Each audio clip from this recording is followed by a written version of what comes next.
Searching education के YouTube channel में आप सभी का स्वागत है। आज की क्लास में देखेंगे आरआरबी ग्रुप डी के प्रीवियस ईयर पेपर को। अगर आपको वीडियो अच्छी लगे तो वीडियो को लाइक कीजिएगा, साथ ही साथ इस वीडियो को अपने दोस्तों के साथ शेयर कीजिएगा।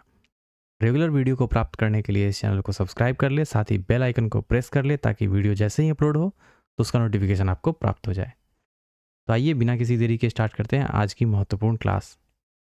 पहला क्वेश्चन देखिएगा, यदि x बड़ा है 0 से के लिए 22.5, 56, 42.5, 2x plus 1, x minus 2, 3x, 36 का माध्य 30 है तो x का मान क्या होगा।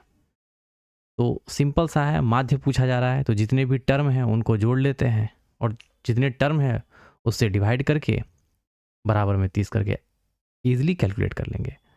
तो आप देखेंगे टर्म कितने हैं, 1 2 3 4 5 6 7, यानी कि 7 से डिवाइड करेंगे। तो सबसे पहले क्या करते हैं, इन सबको जोड़ लेते हैं।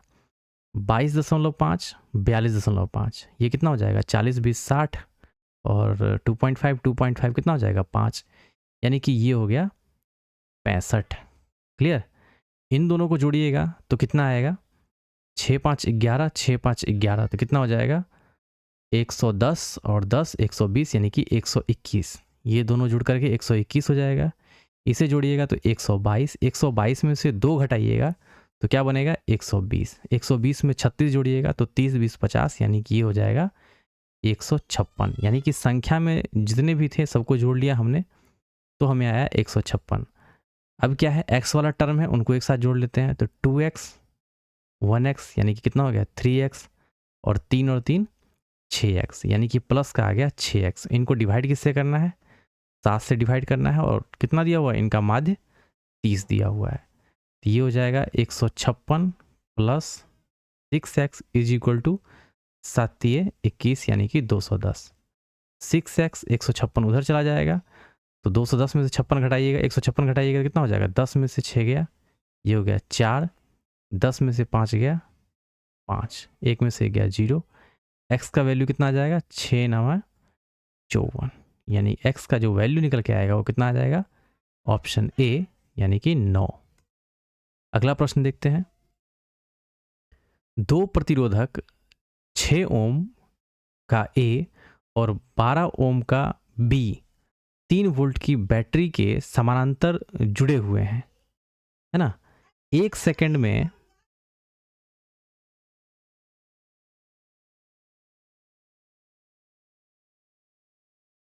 एक सेकंड में परिपथ को बैटरी द्वारा आपूर्ति की गई कुल ऊर्जा है। तो सबसे पहले ये तो समांतर क्रम में जो जुड़ा हुआ है यहाँ से पहले R कैलकुलेट कर लेते हैं। तो 1 अपॉन क्या हो जाएगा 6 ओम प्लस 1 अपॉन 12 ओम, इनको कैलकुलेट कीजिएगा तो ये आ जाएगा 12 2 प्लस 1, यानी कि 3/12 1/4। तो यहाँ से क्रॉस गुना कीजिएगा तो यहाँ से आर पी यानी कि आर का जो वैल्यू मिलेगा वो कितना मिलेगा 4 ओम। यहाँ से हमारा आर निकल के आ गया। अब आपको पता होगा V इज इक्वल टू क्या होता है आई आर। V का वैल्यू यहाँ पे दिया हुआ है 3 वोल्ट और I हमें क्या करना है निकालना है, और R का वैल्यू जस्ट अभी निकाला है कितना 4 ओम। तो I का वैल्यू हो जाएगा 3/4। I भी निकल के आ गया। अब हमें निकालना क्या है, एक सेकंड में परिपथ को बैटरी द्वारा आपूर्ति की गई कुल ऊर्जा। तो यहाँ से आप P निकाल लीजिए, क्योंकि जब पावर निकालेंगे तभी आप क्या निकालेंगे एनर्जी निकाल पाएंगे। तो P इज इक्वल टू होता है V into I. I just हमने अभी निकाला है और V पहले से दे रखा है। V कितना है 3 गुने 3/4, यानी कि ये हो जाएगा 9/4। तो हमें P निकल के आ गया। और E जो है E इज इक्वल टू क्या होता है P इंटू टी।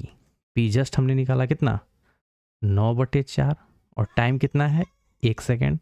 इसे 1 से गुना कर दीजिए और 9/4 है, इसे कैलकुलेट कीजिएगा तो कितना आ जाएगा 4 दूनी 8 और 4 दूनी 8 4 पंचे 20, यानी कि 2.25 जूल जो है इसका क्या आ जाएगा आंसर आ जाएगा। तो 1 सेकंड में परिपथ को बैटरी द्वारा आपूर्ति की गई कुल ऊर्जा एनर्जी होगा कितना आ जाएगा 2.25 जूल।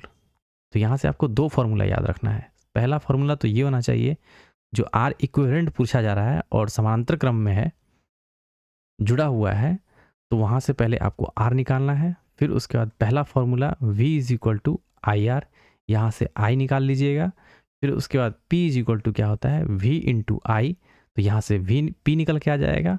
और उसके बाद लास्ट में E इज इक्वल टू क्या होता है P इंटू टी, यानी कि पावर इंटू टाइम। तो यहाँ से आपको एनर्जी प्राप्त हो जाएगा। अगला प्रश्न देखते हैं।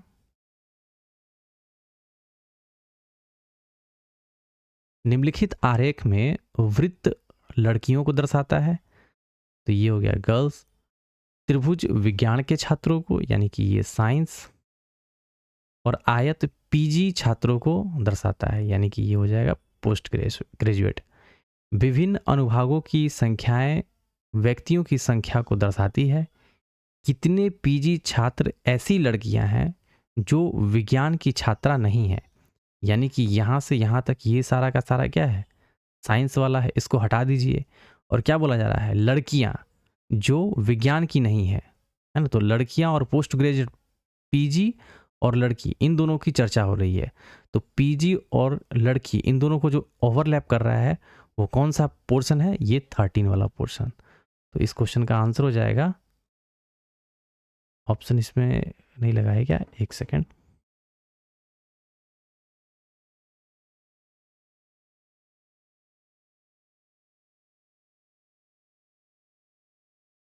आई थिंक इसमें ऑप्शन नहीं है, ठीक है ना। ये डी ऑप्शन जो है, डी जो है यहाँ पे एक ऑप्शन रह गया। आई थिंक क्वेश्चन लगाते समय क्रॉप ठीक से नहीं हुआ होगा, तो ये ऑप्शन डी जो है इस क्वेश्चन का आंसर हो जाएगा, यानी कि 13 हो जाएगा। ठीक है, अगला प्रश्न देखते हैं। निम्नलिखित समीकरण में प्रश्न चिन्ह के स्थान पर क्या अनुमानित मान आना चाहिए। तो अनुमानित पूछा जा रहा है, तो यहाँ पे देखेंगे आप, ये है 99 और ये है 10.93, कहने का मतलब 11। 99 में 11 से डिवाइड कीजिएगा तो आ जाएगा 9, प्लस ये क्या है 6.9 यानी कि 7, और इंटू 16 है ना। तो 16 और 7 को गुना कीजिएगा तो 16 सते 112, 112 8 20 यानी कि 121 इस क्वेश्चन का आंसर हो जाएगा। अगला प्रश्न, भुवन के वेतन में 16% की कमी की गई। मान लीजिए उसका वेतन रहा होगा 100, पहले 16% का कमी किया जाता है तो कितना हो जाएगा 84/100। और उसके बाद क्या किया जा रहा है 25% की वृद्धि हो रही है, तो 25 चौके 100 यानी कि 5/4 हो जाएगा, है ना। इसको हमने फ्रैक्शन में कन्वर्ट कर लिया। 25% बराबर क्या होता है 1/4, और 25% की वृद्धि हो रही है यानी कि 4 में 1 जुट रहा है 5/4।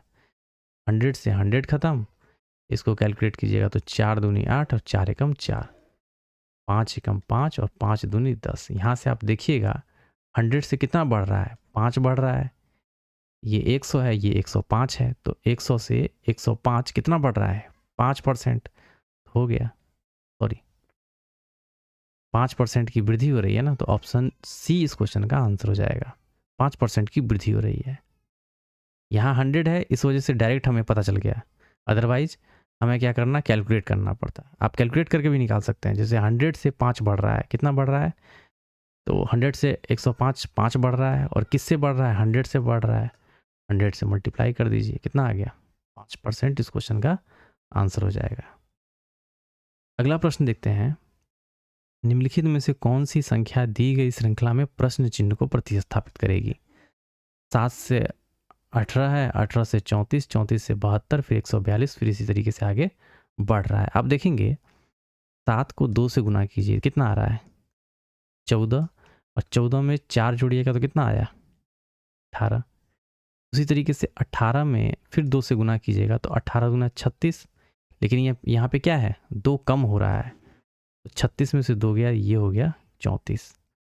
फिर उसी तरीके से 34 को 2 से गुना कीजिएगा तो 34 गुना कितना हो जाएगा 68, और इसमें फिर 4 जोड़ के देखिए तो ये इसी तरीके से पहले 4 जुड़ रहा है, फिर 2 घट रहा है, और मल्टीप्लाई किससे हो रहा है? 2 से हो रहा है ना। तो 8 4 12 और 6 1 7। फिर 72 को 2 से गुना कीजिएगा तो ये आ जाएगा 144। और 144 में फिर क्या करना है? 4 जुड़ रहा था, फिर 2 घट रहा था, फिर 4 जुटा, फिर 2 घटेगा, यानी कि ये हो जाएगा 142।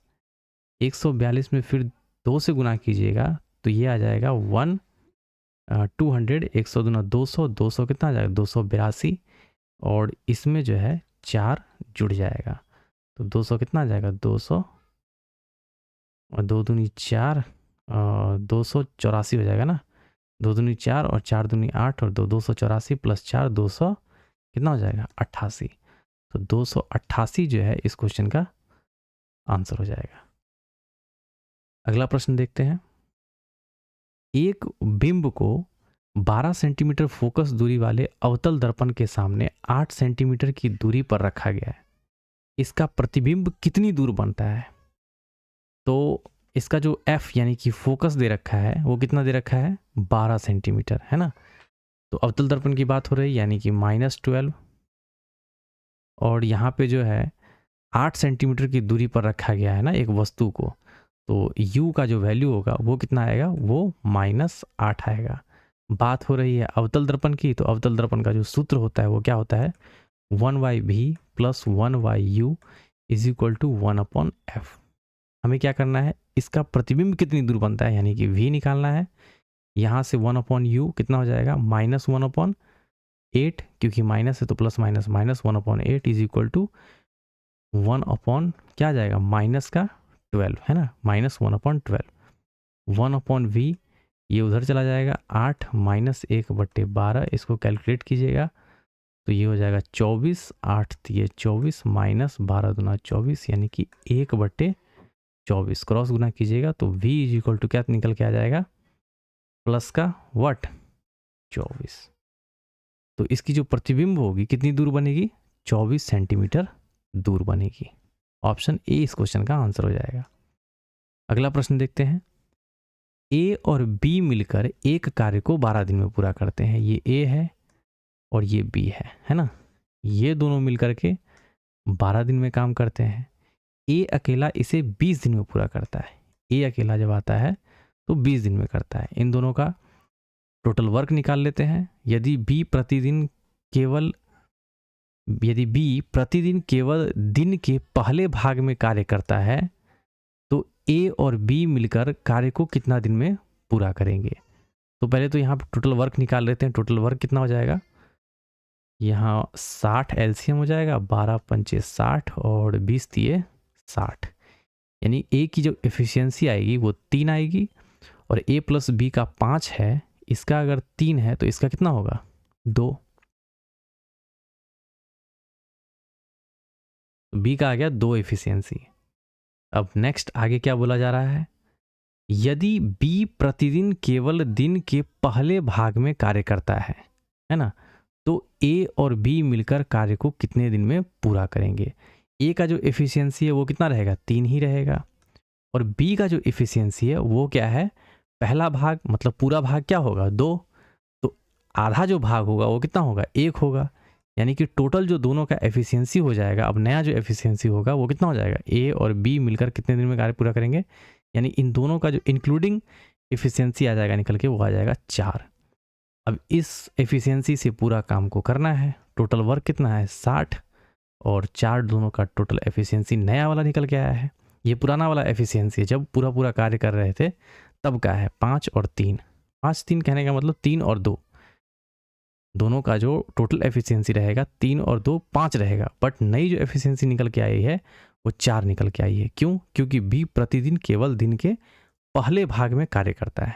ठीक है, इसको कैलकुलेट कीजिएगा 4 से तो ये आ जाएगा 15 दिन। तो ए और बी मिलकर कार्य को कितने दिन में पूरा करेंगे?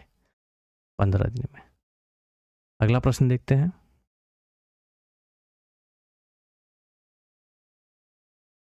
तांबे के तार में विभवांतर 2.0 वोल्ट है। जब इसमें 0.4 एम्पियर धारा प्रवाहित होती है तो तार का प्रतिरोध क्या होगा? तो सिंपल सा है, V = व्हाट? IR, V है 2 इज इक्वल टू I कितना है 0.4, यहाँ से हम क्या निकालेंगे R निकालेंगे, इसको उठा के इधर ले जाइए तो 2/0 पॉइंट क्या आ जाएगा 4, डेसिमल हटेगा 0, 4 पंचे 20 यानी कि 5 ओम R का क्या आ जाएगा वैल्यू आ जाएगा। तो ऑप्शन ए इस क्वेश्चन का आंसर हो जाएगा 5 ओम। ए का वेतन बी के वेतन से 20% कम है। 20% कहने का मतलब 1/5। अब यहाँ ए है यहाँ बी है, ए का वेतन बी से 20% कम है ना। ये अगर 5 है तो ये क्या हो जाएगा 4 हो जाएगा, क्योंकि 5 में से गया 4। बी का वेतन ए के वेतन से कितना अधिक है, यानी कि 4 से 5 कितना अधिक है 1, और किससे 4 से गुने 100, 25 चौके 100, 25%। अगला प्रश्न देखते हैं। जब 171 गुने 172 गुने 173 को 17 से विभाजित किया जाता है तो शेषफल ज्ञात कीजिए। ये 171 है, 172 है और ये 173 है, और इसको 17 से डिवाइड करना है।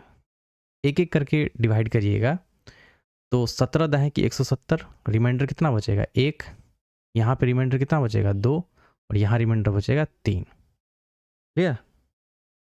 इन तीनों को गुना कीजिएगा तो कितना आ जाएगा 3 दूनी 6 कम 6/17।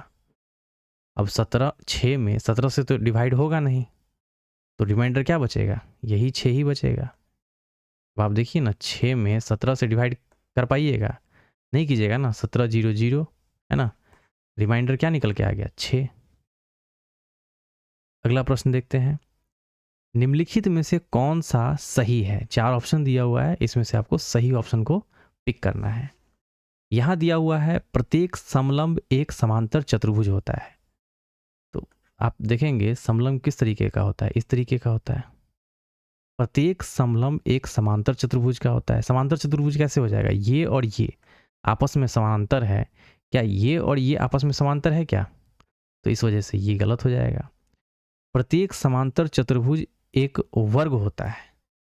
एक समांतर चतुर्भुज है, ये वर्ग कैसे हो जाएगा? वर्ग होने के लिए जो कंडीशन होती है वो क्या होती है, वर्ग अगर होगा तो ये क्या होगा, ये चारों एंगल जो होगा ये क्या होगा 90 डिग्री का होगा, तो ये भी नहीं होगा। प्रत्येक आयत एक वर्ग है।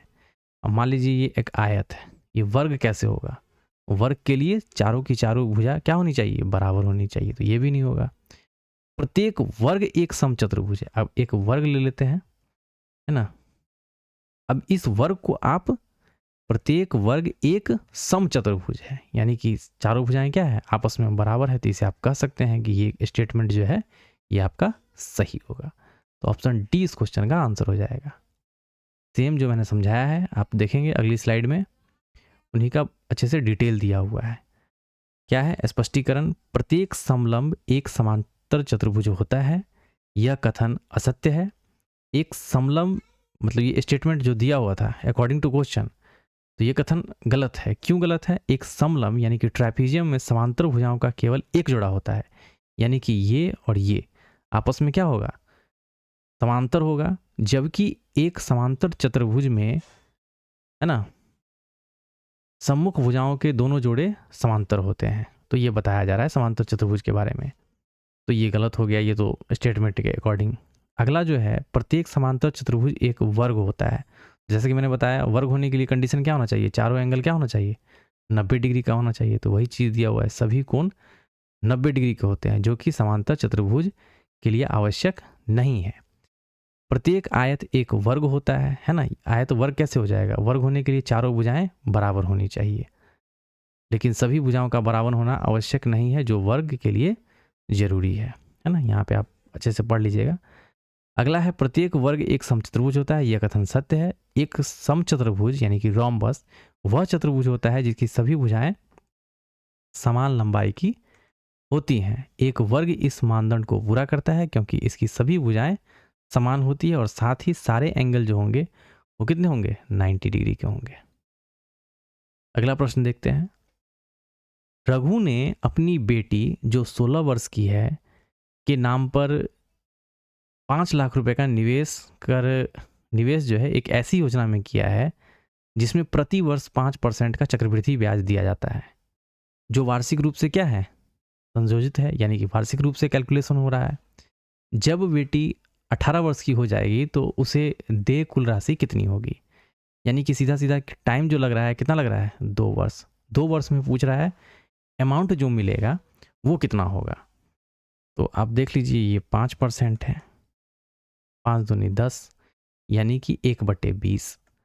अब 2 वर्ष की बात हो रही है तो 20 से 21, 20 हमारा क्या है, प्रिंसिपल, और 21 है अमाउंट। क्योंकि 2 साल की बात हो रही है इसलिए हम इसे 2 बार कैलकुलेट करेंगे। इनको गुना कर लीजिए, 2 दूनी 4, 20 20 400 और 21 21 से 441। अब 400 बराबर क्या दे रखा है, 5 लाख। 400 बराबर 5 लाख, हमें क्या निकालना है, 441 का वैल्यू निकालना है। तो ये हो जाएगा 1 2 3 4 5 अपॉन में 400 इंटू 4 4 1, 00 से 00।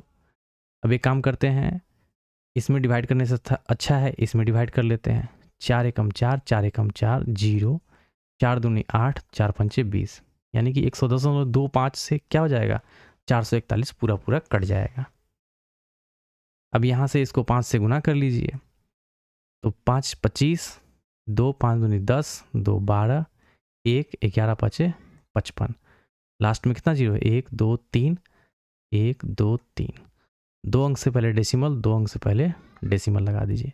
तो 55 125 जीरो, 55 125, 55 125, 55 55 125 जीरो, ऑप्शन डी इस क्वेश्चन का आंसर हो जाएगा।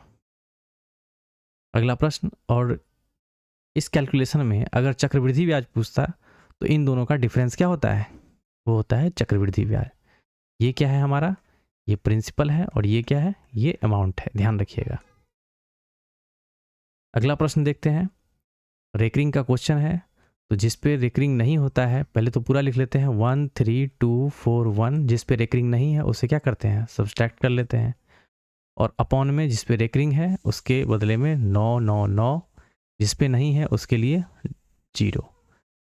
11 में से 3 गया, 8 3 11, 3 में से गया 2, और इधर हो जाएगा 132/9 अब आप इसे कैलकुलेट कर लीजिए। 28 है, 4 से निकल जाएगा, ठीक है ना, लास्ट में 00 है, 4 से निकल जाना चाहिए। तो 4 दूनी 8, 1, 4 चौके 16, 4 8, 4 9 36, 249। देखिए तो 249 किसी का आ रहा है क्या, इसमें आ रहा है, इसमें आ रहा है, ये दोनों तो होगा नहीं, तो आगे भी कैलकुलेट कर लेते हैं। 4 दूनी 8, 4 चौके 16, 4 9 36 36, और ये हो जाएगा 3, 4 7 28, 4 पंचे 20।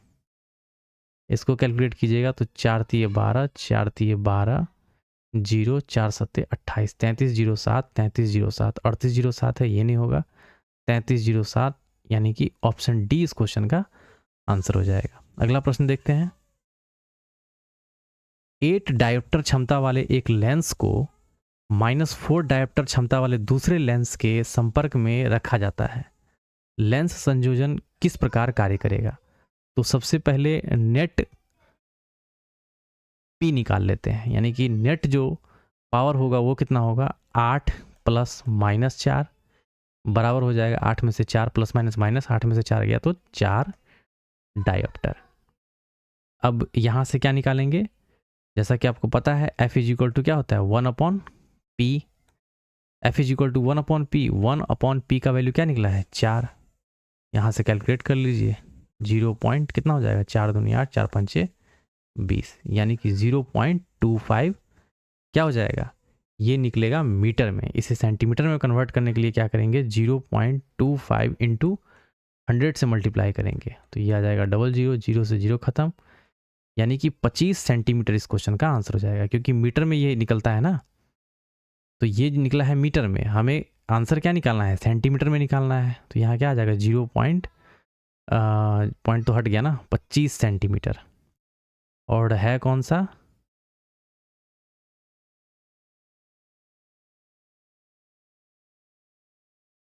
8 डायप्टर वाले एक लेंस को 4 डायप्टर क्षमता वाले दूसरे लेंस के संपर्क में रखा जाता है तो लेंस संयोजन किस प्रकार कार्य करेगा? 25 सेंटीमीटर का अवतल लेंस जिसकी फोकस दूरी क्या होगी? 25 सेंटीमीटर।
यदि संख्या 63547981 में प्रत्येक अंक को बाएं से दाएं आरोही क्रम में व्यवस्थित किया जाए तो मूल संख्या की तुलना में कितने अंकों की स्थिति अपरिवर्तित रहेगी?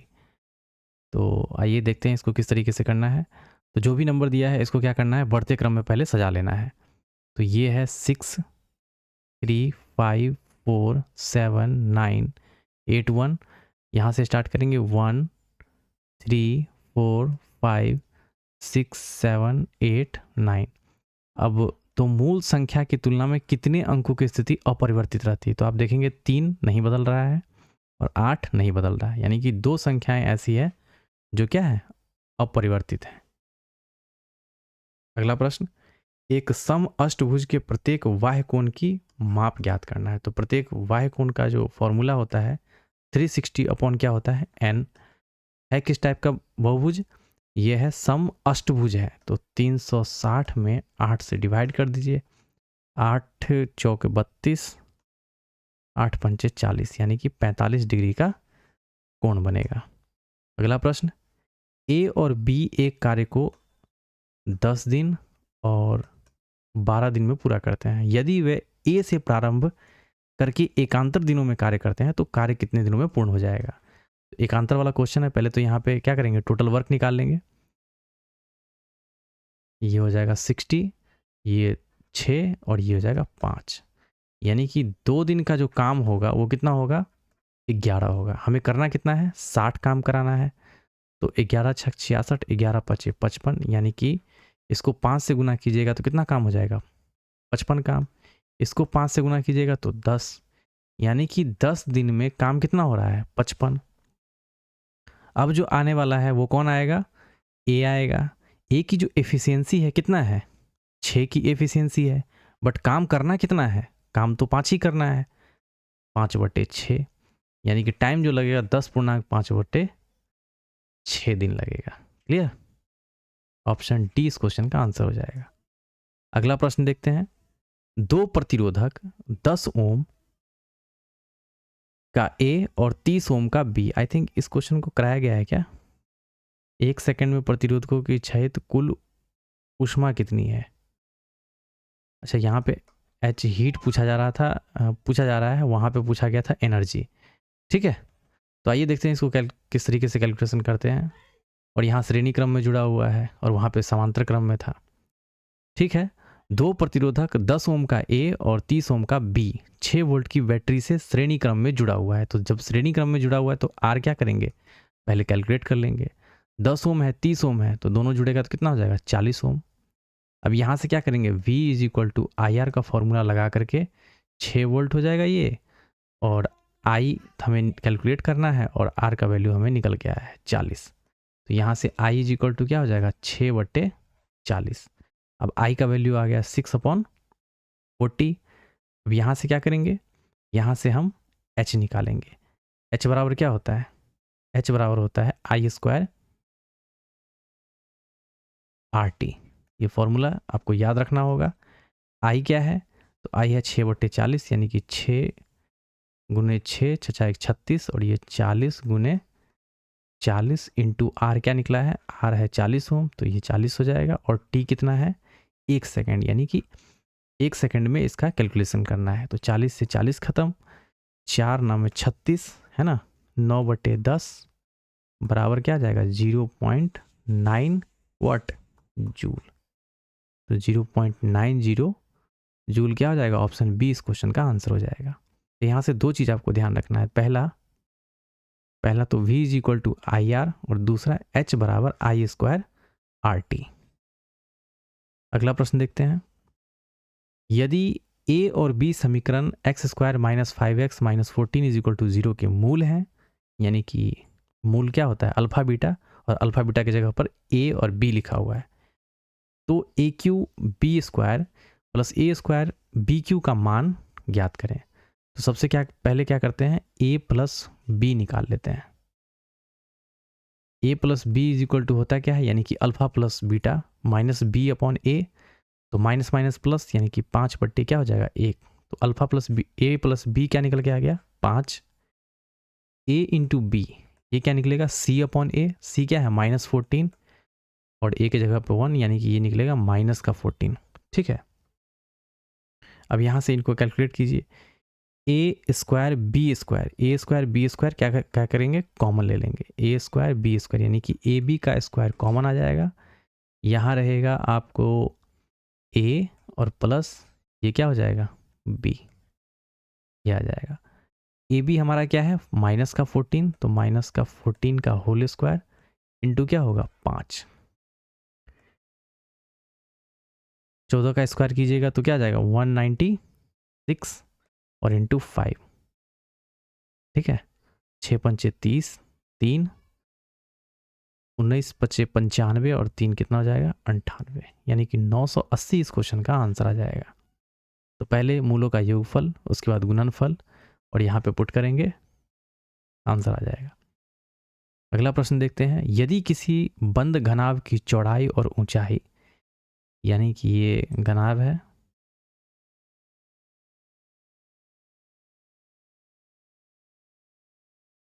ये इस तरीके से जैसा कि आप पिक्चर में देख पा रहे हैं। यदि किसी बंद घनाभ की चौड़ाई और ऊंचाई क्या है, चौड़ाई और ऊंचाई उसकी 12 सेंटीमीटर लंबाई की क्रमशः इतना और इतना है, यानी कि 12 सेंटीमीटर लंबाई दिया हुआ है और उस लंबाई का क्या है, चौड़ाई और ऊंचाई है ना, तो लंबाई हो गया 12 और 12 का कितना है 25%, यानी कि 1/4, तो 4 दिए 12, यानी कि 3 आ गया चौड़ाई और लंबाई का क्या है 50% ऊंचाई, यानी कि 12 का हाफ कितना हो जाएगा 6, और यहाँ पे लंबाई क्या दिया हुआ है 12, तो लंबाई दिया है 12, चौड़ाई दिया हुआ है 3 और ऊंचाई क्या निकल के आया 6। तो इस घनाभ का कुल पृष्ठीय क्षेत्रफल क्या होगा, चौड़ाई 3, ऊंचाई क्या है 6 और लंबाई 12, तो इसका जो टोटल सरफेस एरिया होता है वो क्या होता है 2 into L B plus B H plus H L. 2 into L B की कैलकुलेट कीजिएगा तो ये है आपका एल और ये है बी, तो 12 थी 36 प्लस बी एच, ये है बी और ये एच, यानी कि 18 प्लस एच एल, ये है एल और ये है एच, 12 छक 72। इन सबको जोड़ लीजिए और गुना कर दीजिए, 8 6 14, 14 2 16, 1 3 1 4 1 5 7 5 12, 26 दूना 52, यानी कि कितना आ जाएगा 252 सेंटीमीटर स्क्वायर, 252 सेंटीमीटर स्क्वायर, यानी कि सी इस क्वेश्चन का आंसर हो जाएगा। अगला प्रश्न देखते हैं। 6:33, 11:58 और 18 ये है। तो 6 को 5 से गुना की 6 पंचे 30, 6 गुने 5 बराबर 30 और प्लस में कितना है 3, यानी कि 33। उसी तरीके से 11 पचे 55 प्लस 3 की जगह ऐड इसमें आ जाएगा 58, 18 पंचे क्या हो जाएगा 90, 90 में 3 ऐड कीजिएगा तो क्या आ जाएगा 93। ऑप्शन ए इस क्वेश्चन का आंसर हो जाएगा। अगला प्रश्न देखते हैं। एक बेईमान व्यापारी अपना माल क्रय मूल्य पर बेचने का दावा करता है, लेकिन वह गलत वजन का उपयोग करते हुए 20% का प्रॉफिट जनरेट करता है। 1 किलोग्राम के लिए वह कितने ग्राम वजन का उपयोग करता है, यानी कि 20% का अगर प्रॉफिट कमा रहा है तो वह 1 किलोग्राम के बदले, यानी कि 1000 ग्राम के बदले कितना ग्राम का उपयोग कर रहा है। तो 20% का प्रॉफिट यानी कि 5 का चीज 6 में दे रहा है। 6 बराबर कितना 1000 ग्राम, 6 बराबर 1000 ग्राम, तो 5 बराबर कितना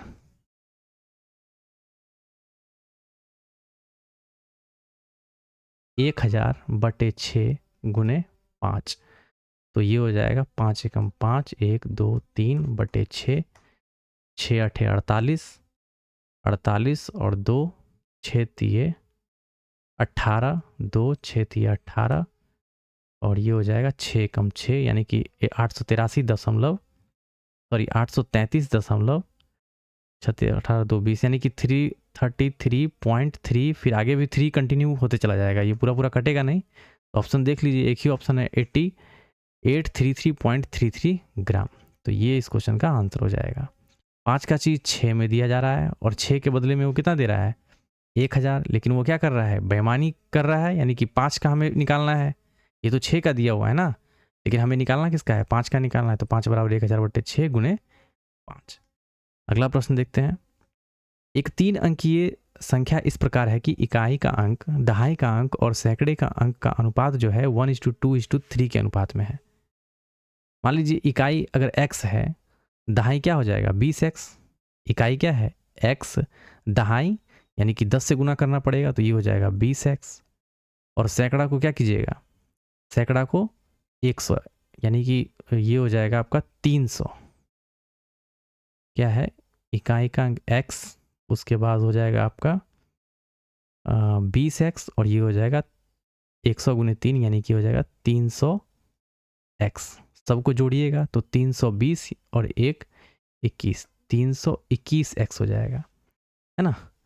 इस संख्या को इसकी उल्टी संख्या का योगफल इतना, इस संख्या और इसकी उल्टी संख्या का योगफल इतना है, यानी इसको पलट दीजिए तो 1 2 3 हो जाएगा। 3 2 1 x है तो 1 2 3 x हो जाएगा। और इसका जो सम दे रखा है वो कितना है, 1 3 3 2। दोनों को जोड़िएगा 3 1 4, 2 2 4, 3 1 4। इसका वैल्यू दे रखा है 1 3 3 2। x का वैल्यू आ जाएगा 1 3 3 2 अपॉन 4 4 4। 4 8 32, 4 से कट जाएगा, 4 4, 4 एकम 4, 4 एकम 4, 4 एकम 4, 4 3 12, 1 4 3 12, 4 3 12। ये 3 से पूरा पूरा कट जाएगा तो x का वैल्यू निकल के आ गया 3। तो उल्टी संख्या ज्ञात कीजिए। तो x का वैल्यू 3, 3 2 1। उल्टी संख्या क्या है, उल्टी संख्या जो है 1 2 3 है। ये तो ओरिजिनल संख्या हो गया ना। उल्टी संख्या क्या है, 1 2 3। 1 2 3 इंटू क्या है, x। x का वैल्यू 3 निकल के आया है। 3 तिये 9, 12 तिये 36। 369 इस क्वेश्चन का आंसर हो जाएगा। अगला प्रश्न है, यहाँ पे कुछ इंफॉर्मेशन दिया हुआ है। यहाँ से क्वेश्चन है, शहर ए में वयस्कों की कुल संख्या और बच्चों की कुल संख्या के बीच का अंतर। शहर ए की बात हो रही है, वयस्कों की कुल संख्या और बच्चों की कुल संख्या के बीच का अंतर बताना है। तो यहाँ पे वयस्क है और बच्चे हैं, यानी कि 5 3 8 का वैल्यू ये दे रखा है। 8 बराबर कितना है, 4 1 0 4 0 0। तो अंतर कितना है, 2 का अंतर। 8 बराबर इतना, तो 2 बराबर क्या हो जाएगा, 4 1 0 4 0 0 अपॉन 8 इंटू 2। 2 4 जा 8, 4 1 जा 4, 4 एकम 4, 0 4 दूनी 8। 102 किसका है, ये और ये तो नहीं होगा, ये होगा, ये होगा। तो पूरा पूरा ही काटना होगा। 4 एकम 4 और 4 शून्य, 4 दूनी 8, 4 छके 24, 10 26, 10 26 एक ही है, 10 20 है, 10 26 है। तो ऑप्शन बी इस क्वेश्चन का आंसर हो जाएगा। आगे कैलकुलेट करने की जरूरत नहीं, लास्ट में 2 0 है तो वो तो आ ही जाएगा ऑटोमेटिक। अगला प्रश्न देखते हैं, x बराबर ये है, y बराबर ये है, तो x square plus Y square, दोनों का स्क्वायर कर दीजिए। इसका स्क्वायर कीजिएगा तो हो जाएगा 4 + 5 और प्लस का हो जाएगा 2 दूनी 4 √5 और प्लस जुटेगा 2 दूनी 4 + 5 माइनस का क्या देगा 4 √5। प्लस वाला और माइनस वाला कैंसिल, 5 4 9, 5 4 9 यानी कि 9 दूनी 18 इस क्वेश्चन का आंसर हो जाएगा। अगला प्रश्न है, दिए गए आरेख का ध्यानपूर्वक अध्ययन कीजिए और प्रश्न का उत्तर दिए। विभिन्न अनुभागों की संख्याएं वस्तुओं की संख्या को दर्शाती हैं। ऐसे कितने बैरल, ये हो गया बैरल जो केवल जग है ना, केवल जग की बात हो रही है।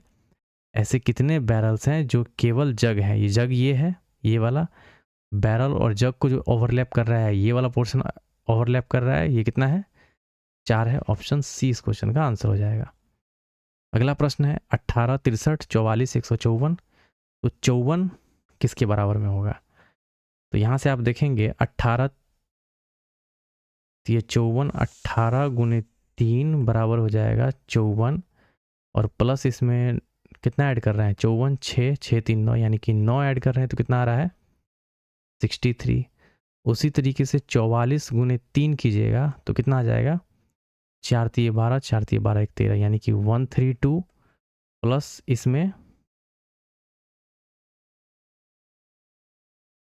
इसका आधा ऐड किया तो 9 63 आ गया। इसका आधा ऐड कीजिएगा कितना 22, क्योंकि 154 के आसपास जाना है ना, तो 22 ऐड कर रहे हैं और 22 क्या है इसका आधा है, यानी कि इसका आधा इसका 3 गुना और इसमें पहले वाले टर्म का हाफ जो है ऐड करेंगे तो हमें रिजल्ट मिलेगा।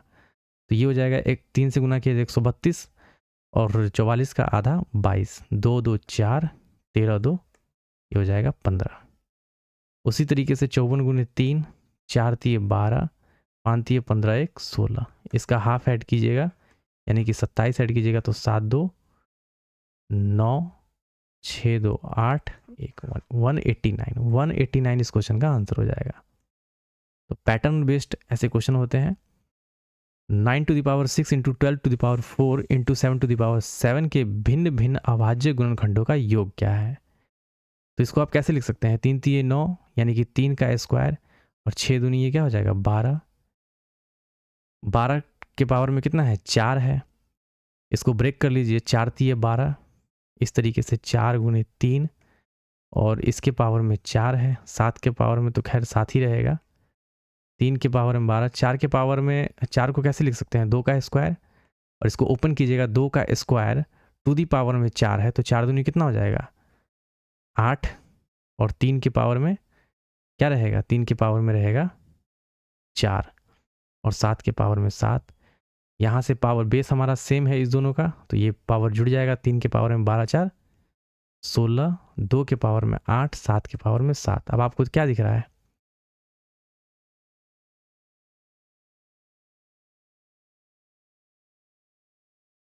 अभाज्य गुणनखंडों का योग पूछा जा रहा है तो यहाँ हो जाएगा 3 + 2 + 7, 3 2 5 और 7 5 12 इस क्वेश्चन का आंसर हो जाएगा। यदि x³ - 3x + 6 = 0 है तो यह क्या है? एक द्विघात समीकरण, द्विघात के लिए तो यहाँ पे स्क्वायर होना चाहिए ना, तो ये तो होगा नहीं। एक रैखिक समीकरण, तो यहाँ पे कोई भी इस रैखिक समीकरण कैसा होता है ax + b इस टाइप का, यानी कि सिर्फ x होना चाहिए वहाँ पे, यहाँ पे तो q है, ये रैखिक समीकरण भी नहीं है। एक द्विघात समीकरण मतलब व्यंजक, जब स्क्वायर नहीं है तो द्विघात की तो बात ही नहीं हो सकती, द्विघात समीकरण नहीं है, कहने का मतलब ये द्विघात समीकरण नहीं है। सिंपल सा क्वेश्चन, इसको सेटिस्फाइड कर रहा है ना। एक द्विघात व्यंजक, क्या द्विघात व्यंजक है? ये पूरा पूरा होने का बता रहा है, तो ऐसा तो है नहीं, द्विघात समीकरण नहीं है। हाँ बिल्कुल आप कह सकते हैं ये द्विघात समीकरण नहीं है। आप इसका एक्सप्लेनेशन देख सकते हैं अगली स्लाइड में, क्योंकि पहले विकल्प के लिए क्या दिया हुआ है, द्विघात समीकरण वह होता है जिसमें चर x का उच्चतम घातांक जो है 2 होता है, x² के फॉर्म में होता है, जैसे ax² + bx + c = 0। द्विघात समीकरण में आप इसी समीकरण को पढ़ते हैं। उसी तरीके से विकल्प 2, विकल्प 3, विकल्प 4 के बारे में विस्तार पूर्वक यहाँ पे दिया हुआ है। अगला प्रश्न देखते हैं। प्रत्येक 3 वर्ष के अंतराल पर जन्मे 5 बच्चों की आयु का योगफल कितना है? 60 है। सबसे छोटे बच्चे की आयु क्या है? अब आप देखेंगे 3 वर्ष का गैप है ना, और 5 बच्चे की आयु का योगफल कितना है? 60 है। हम यहाँ से क्या करते हैं, 60 में 5 से डिवाइड करके एवरेज एज निकाल लेते हैं। तो एवरेज एज कितना निकल के आया है? 12 साल। अब ये 12 साल जो एवरेज निकल के आया है, ये बीच वाले का एज है। यहाँ से आगे 2 बच्चे का एज होगा, यहाँ से पीछे 2 बच्चे का एज होगा। अब प्रत्येक 3 वर्ष के अंतराल पे है, तो इसमें 3 जोड़िएगा तो 12 3 15, 15 3 18, 12 में से 3 घटाइएगा तो 9 3 12, 9 में से 3 घटाइएगा तो 6। अब जिसका भी पूछा जा रहा है वो बता देंगे। सबसे छोटे का, तो सबसे छोटे का कितना होगा? 6 साल का होगा। क्लियर? अगला प्रश्न देखते हैं। यदि एक खुदरा विक्रेता एक वस्तु को उसके अंकित मूल्य पर बेचता है तो उसे 18% का लाभ होता है। यदि उसने अंकित मूल्य पर 10% की छूट दी तो उस वस्तु पर उसका वास्तविक लाभ क्या होगा?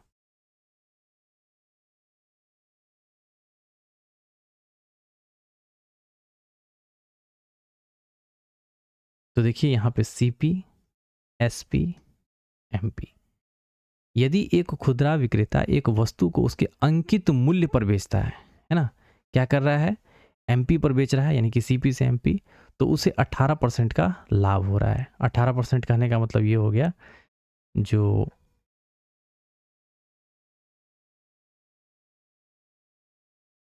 2 × 18 2 50, यानी कि 50 का चीज जो है वो बेच रहा है 59 में। क्लियर? 50 का चीज 59 में बेच रहा है। यदि उसने अंकित मूल्य पर 10% की छूट दी होती, अब यहाँ से क्या है, 10 का चीज 10% कहने का मतलब क्या है, 1/10, 10 का चीज़ वो 9 में बेच रहा है। तो सीपी को एक काम करते हैं, यहाँ लिख लेते हैं क्योंकि कैलकुलेशन ईजी हो जाएगा।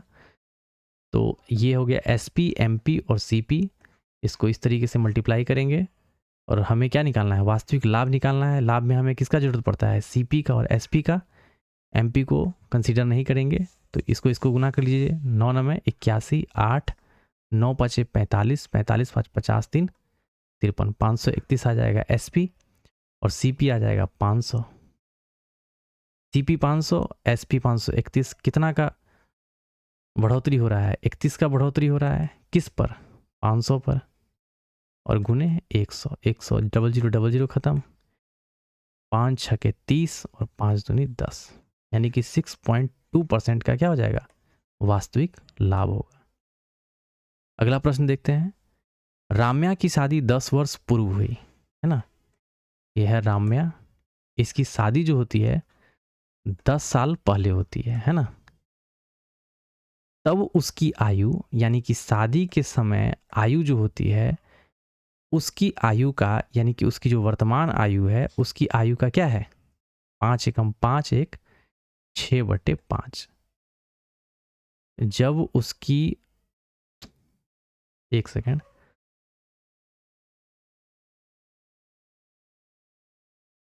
क्वेश्चन को ध्यान से समझिए। राम्या की शादी 10 वर्ष पूर्व हुई थी, ठीक है ना, ये शादी का समय है, ये अभी वर्तमान का समय है, मतलब एज। अब उसकी आयु, है ना, वर्तमान में जो उसकी आयु है, शादी के समय आयु का इतना है, यानी कि ये शादी के समय का रहा होगा एज, उसका क्या, 5 एकम 5 1 6/5, यानी कि वर्तमान में अगर 6 है तो शादी के समय कितना रहा होगा, 5।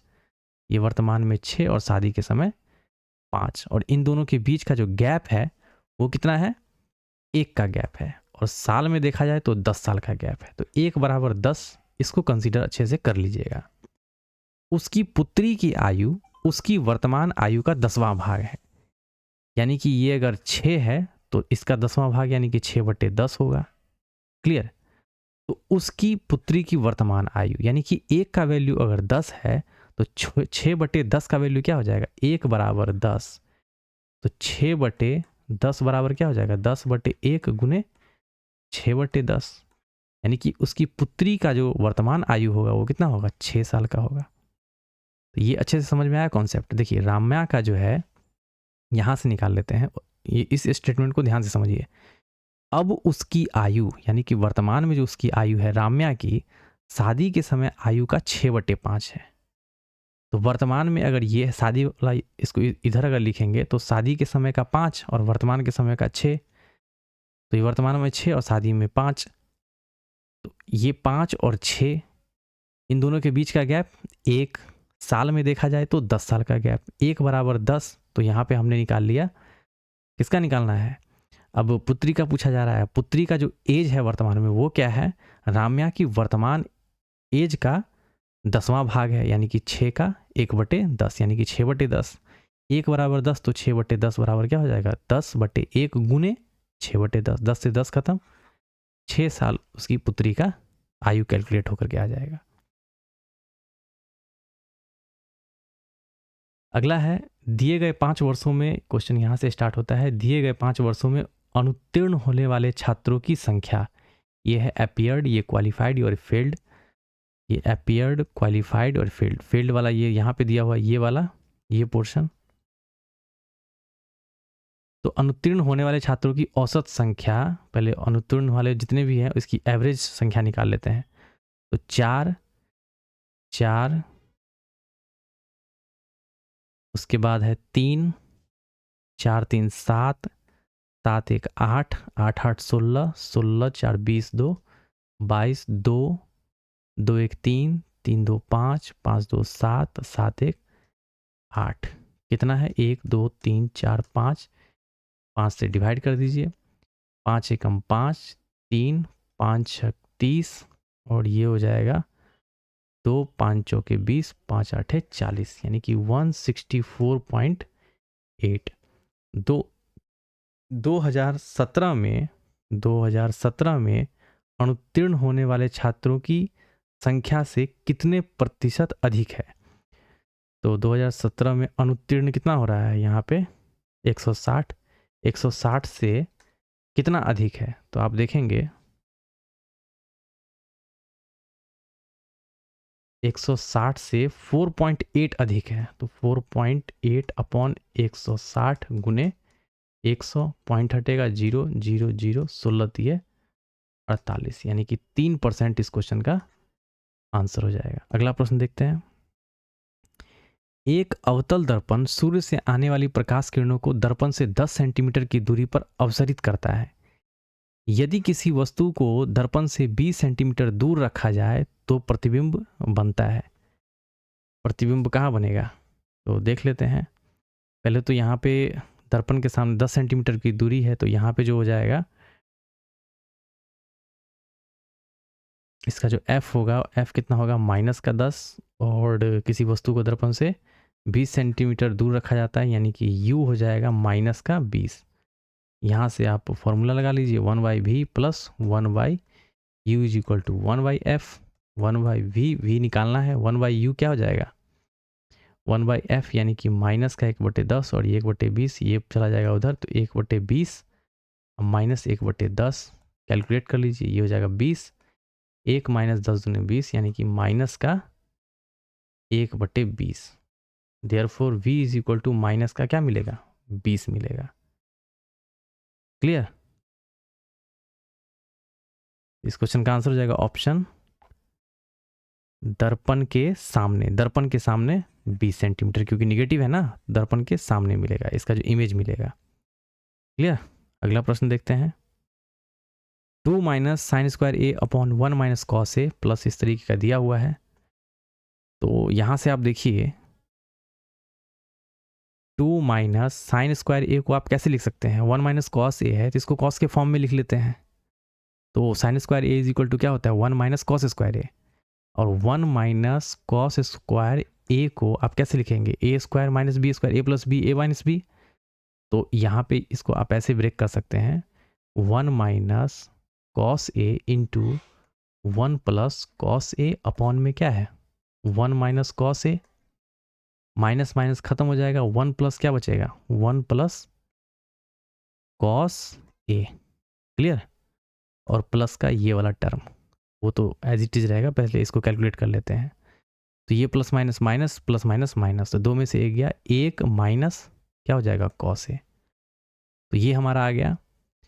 अब इसको कैलकुलेट कर लेते हैं इन दोनों को, ठीक है ना, सेपरेट में कैलकुलेट करते हैं। प्लस दिया हुआ है, इन दोनों को कैलकुलेट कीजिएगा तो इसका जो एलसीएम आ जाएगा क्या आ जाएगा साइन ए इंटू 1 प्लस वट कॉस ए, साइन ए खत्म, 1 minus cos A 1 plus cos A, 1 minus cos square A, और 1 minus cos square A is equal to क्या हो जाएगा sine square A, minus 1 plus cos A 1 plus cos A खत्म, और sign ए यानी कि हो जाएगा साइन स्क्वायर ए। तो साइन स्क्वायर ए कॉस साइन स्क्वायर ए, ये तो पूरा का पूरा क्या दे देगा 0 दे देगा, तो इसकी तो बात ही नहीं करनी है। यहाँ से ये खत्म 0, तो आंसर क्या हो जाएगा 1 माइनस कॉस ए, ऑप्शन डी इस क्वेश्चन का आंसर हो जाएगा। अगला प्रश्न देखते हैं। 3 से 9, 9 से 25, 25 से 53, 157, तो 3 गुने 6, 6 में 3 जोड़िएगा तो 9 आ जाएगा, 9 27, 27, 9 को 3 से गुना कीजिएगा तो 27, इसमें से 2 घटाइए तो कितना आ रहा है 25 आ रहा है। फिर हमें कहाँ जाना है 53 के पास जाना है, तो 25 2 से गुना कर रहे थे ना, 25 दूनी 50 कर दीजिए। पहले 2 से गुना करना है, फिर 3 से गुना करना है, फिर 2 से गुना करेगा, और इसमें फिर 2 से गुना करते हैं 3 ऐड करते हैं, 3 से गुना करते हैं तो 2 माइनस करते हैं। तो यहाँ 3 ऐड कीजिएगा तो हो जाएगा 53, 53 को फिर 3 से गुना कीजिए तो ये निकल के आ जाएगा 3 3 या 9, 5 3 या 15, 159, 2 घटाइएगा तो 157, 157 को फिर 2 से गुना कीजिएगा तो 14, 5 दूना 10, 1 11, 2 एकम 2 1 3, इसमें 3 ऐड कर दीजिए तो ये आ जाएगा 317। 317 इस क्वेश्चन का आंसर हो जाएगा। अगला प्रश्न देखते हैं। 2 बजे और 3 बजे के बीच किस समय एक घड़ी की सुइयां एक साथ होगी। घड़ी की सुइयां कहीं भी, यहाँ तो बोला जा रहा है 2 बजे और 3 बजे के बीच, जब घड़ी की मिनट की सुई है ना, एक घड़ी की सुइयां जब 2 बजे और 3 बजे के बीच किस समय एक घड़ी की सुइयां एक साथ होंगी। घड़ी की सुइयां जब एक साथ होती हैं तो वहाँ पे एंगल जो बनेगा वो कितना डिग्री का बनेगा? 0 डिग्री का। तो आपने पढ़ा होगा डिग्री निकालने वाला क्वेश्चन, तो डिग्री जब निकालते हैं, है ना, जैसे 5:10 के बीच में जो है कितने डिग्री का एंगल बनता है, तो आपने पढ़ा होगा 30h-11/2 what m is equal two degree. Degree में क्या दिया हुआ है? 0 डिग्री का एंगल बन रहा है। तो यहाँ से हम क्या करते हैं, आर का तो दिया हुआ है 2 घंटा, लेकिन 2 और 3 बजे के बीच में वो मिनट का निकालना है। 2 तो बजेगा ही, 2 तो सब में बज रहा है, लेकिन कौन से मिनट में क्या होगा, घड़ी की सुइयां एक साथ होंगी। तो यहाँ 30 गुने, और ये सब क्या रहता है, मोड में रहता है, 30 गुने 2 minus 11/2 m is equal to what 0। 60 बराबर 11/2 m, ये हो जाएगा, क्रॉस गुना कीजिएगा तो ये हो जाएगा 120/11, 11 दाएं की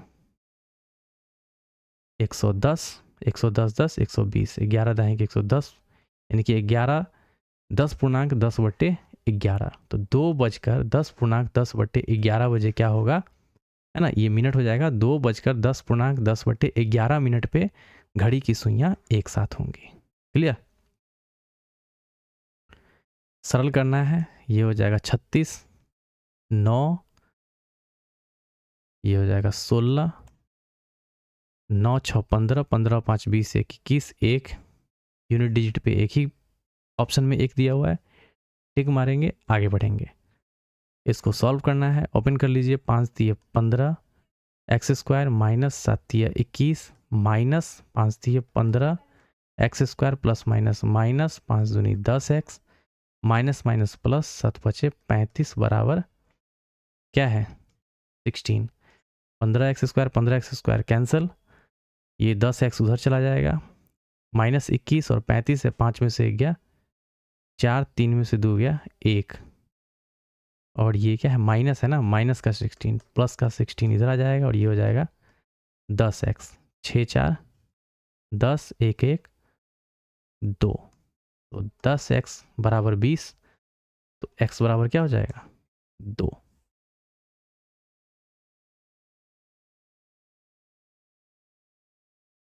छः 4 10 0 1 1 2 1 3 हो जाएगा ना, तो 10 दिए यहाँ पे हो जाएगा 3, x का वैल्यू क्या निकल के आएगा 3 निकल के आ जाएगा।